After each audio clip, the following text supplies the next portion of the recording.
যে 4 কেজি বড়ির একটি স্থির বস্তুর উপর 16 নিউটন বল প্রয়োগ করা হলো। 4 কেজি বড়ির একটি স্থির বস্তুর উপর 16 নিউটন বল প্রয়োগ করা হলো। কত সময় পর সেই বস্তুর শেষ বেগ 20 ms ইনভার্স 1 হবে?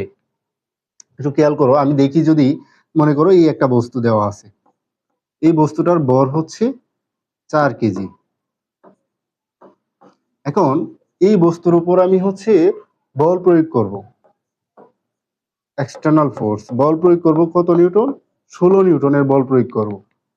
কতক্ষণ যাবত করবো সেটা আমি জানি না। বল প্রয়োগ করার ফলে বস্তুটার যে আদিবেগ কত ছিল, স্থির অবস্থায় যখন ছিল, আদিবেগ ছিল 0 ms ইনভার্স 1।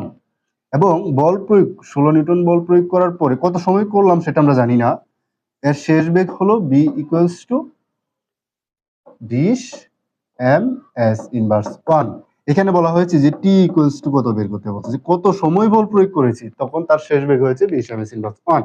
তাহলে আমরা জানি কি f ইকুয়ালস টু ma, আমরা জানি f ইকুয়ালস টু ma, আবার জানি কি a ইকুয়ালস টু কি v minus u by t।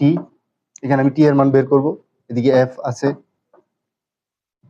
তাহলে আমরা লিখতে পারি t equals to m v minus u by f। আচ্ছা, এখন সবগুলোর মান যদি আমরা বসাই দিই তাহলে সমাধান হয়ে আসছে। t ইকুয়ালস টু m এর মান দেওয়া আছে 4, v এর মান হচ্ছে 20, u এর মান হচ্ছে 0, f এর মান হচ্ছে 16। এখন 4 দ্বারা 16 কে কাটলে কত হয়? 4, তারপর 4 দ্বারা 20 কে কাটলে হচ্ছে 5। তাহলে আমাদের উত্তর হচ্ছে 5 সেকেন্ড। আমরা যদি অপশন গুলার দিকে খেয়াল করি, দেখো 3 নম্বরে রয়েছে আমাদের 5 সেকেন্ড, এটাই আমাদের উত্তর।